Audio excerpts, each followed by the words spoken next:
which I think is absolutely incredible considering that they've been driving for 24 hours at incredible high speeds through a long dark night, and then the winner still had to be determined by a photo finish.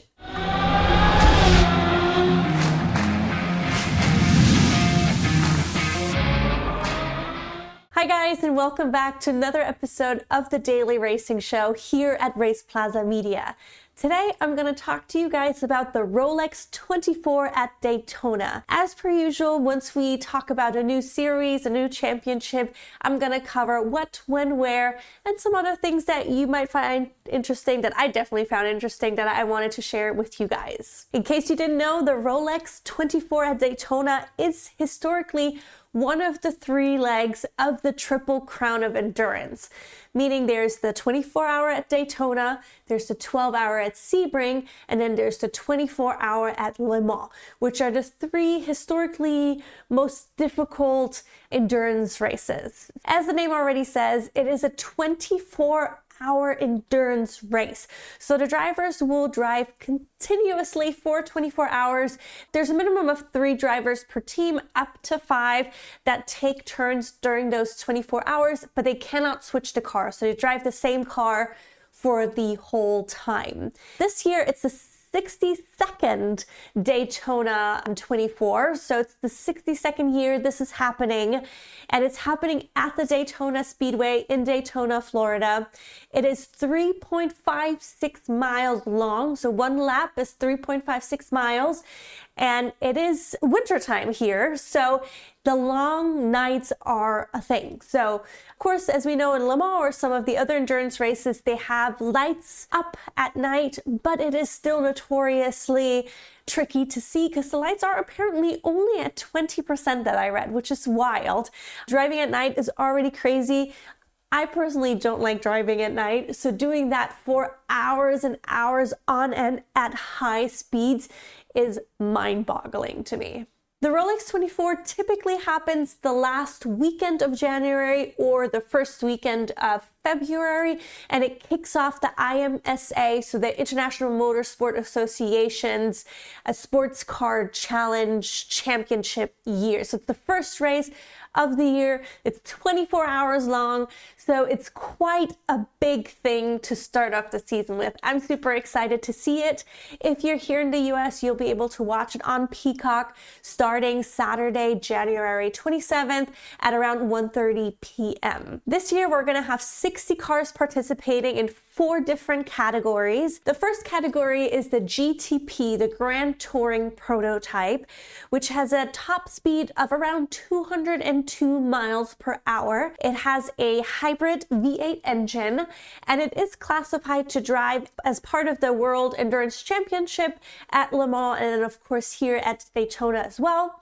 And what I read online, which I thought was insane, was that the price for a vehicle like that, so a Grand Touring Prototype vehicle, costs about $2.9 million. Wow. The second category or type of vehicle that participates is the LMP2, which is the Le Mans Prototype 2, which has a top speed of around 186 miles per hour, and it costs only around $500,000. So, and the last 2 vehicle categories are the GTD Pro and the GTD, which both top out at approximately 175 miles per hour.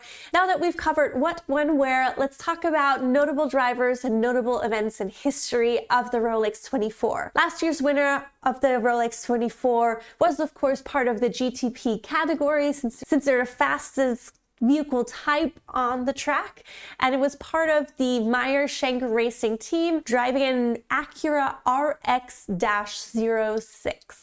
And last year at the 2023 Rolex 24, we actually had a photo finish as part of the LMP2 category. The 2 teams, 1 and 2, were so close that the winner was determined by a lead of 0.016 seconds, which I think is absolutely incredible considering that they've been driving for 24 hours at incredible high speeds through a long dark night, and then the winner still had to be determined by a photo finish. Absolutely incredible. Also incredible, I think, is people who are able to do repeat wins.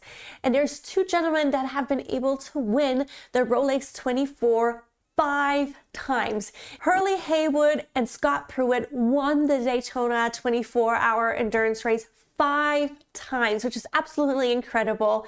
And then speaking of incredible, as mentioned earlier, the Rolex 24 is one of the 3 legs of the Triple Crown of Endurance. And there's only very few people who are able to win all 3 of them, but nobody ever has won all 3 in 1 year. Since its inception, only 9 drivers have been able to win the Triple Crown during their entire lifetime. The most recent person to accomplish that feat was in 2010, Timo Bernhardt. Now, you probably want to know what you could win for winning the Rolex 24, which it makes sense as part of the name, but I hadn't even thought about it originally. So the winning team receives the Rolex Cosmograph Daytona. This watch features a unique design. It is shock and waterproof, and it is specifically made for racing drivers. I was also curious to find out how much it would be to attend the Rolex 24, and I found out the prices are actually quite reasonable.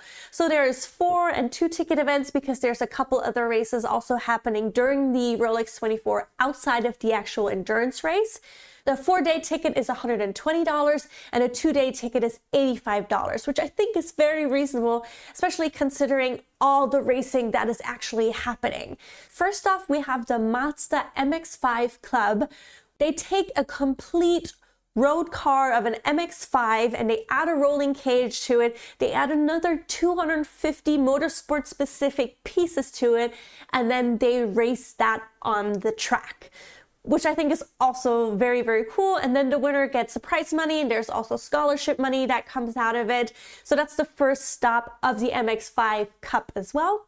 On top of that, you also have the BMW M Endurance Cup, which showcases actual road cars that you and I can see on the road every day racing at the Daytona track, which I think is also really incredible because that just shows what our daily drivers, if you can afford those daily drivers, I sure can't, but if you can afford those daily drivers, what they can actually do if you have the space and room to really push them to the limit. Now let's talk a little bit about the racing format.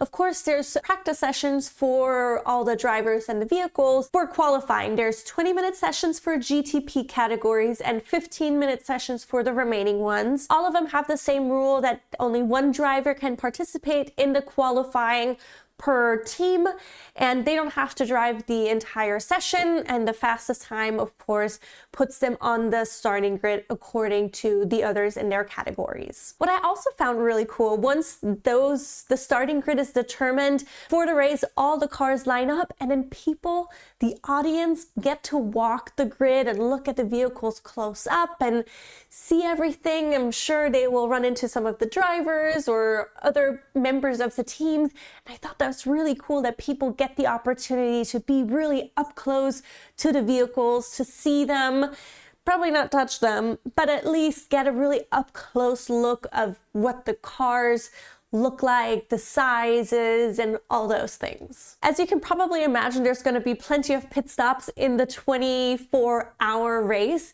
which also is incredible that pit stops technically will only take around like 25 seconds. Some of the things to watch out for are the vehicle has to be completely in place before the pit crew of typically 4 people are allowed over the wall to access the vehicle, to change the tires, to refuel it, to make some other modifications if needed, like changing the brake pads and the spoiler and stuff like that. If there's a driver change, there's an additional crew member that may come across the wall to help out with connecting the radio, the drinking hose and stuff like that, because that does take an extra person to get this done really, really fast.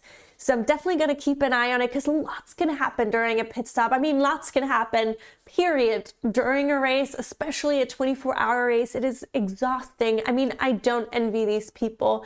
Last year, I watched a big chunk of the 24-hour Le Mans. This year, I'm definitely going to watch all of it, the Le Mans. I'm definitely going to take a look at the Daytona one. And I'm really excited to see, because I mean, it's really people pushing themselves to the limit, driving 24 hours. Like, granted, yes, not every driver drives 24 hours. They're not allowed to. But I mean, it's still a lot because you don't have a lot of downtime. And then the periods that you drive, you have to focus. You're driving at high speeds. There's no room for error. There's absolutely no room for error. And it's just incredible what people can do when they put their mind, their focus, their body, when they really like prepare for something like this. And keeping in mind, it's early in the year of 2024. So this is just the first of many, many, many, many races. And as you probably already know, the same weekend the Rolex 24 is happening, there's also the 24-hour race in Dubai happening, which unfortunately has been delayed. It was supposed to happen earlier in the month, but because of shipping delays, it is now happening on the same weekend as the 24-hour in Daytona, which pros and cons. I mean, pro is you now have two options to watch endurance races. You can start off with the Dubai, watch both at the same time during the day, and then finish off in Daytona just due to the time change. So there's lots of options for you to watch. If you've never watched an endurance race, I definitely highly recommend it. During my first watching experience last year for Le Mans, I was like, oh, I mean, what can happen during they're just driving 24 hours? But let me tell you, a lot can happen. So definitely check it out. I think this covers the most essential information that you might want to know going into your first Rolex 24, or maybe you've already seen a Rolex 24 and just wanted a little bit of a refresher. I hope you got some more information that you maybe didn't know before, or all new information that you didn't know before. If you have anything that you'd like me to add to the video or talk about next time, just let us know in the comments below. As always, thank you so much for tuning in. Remember to like and subscribe, and we'll see you tomorrow. Bye-bye.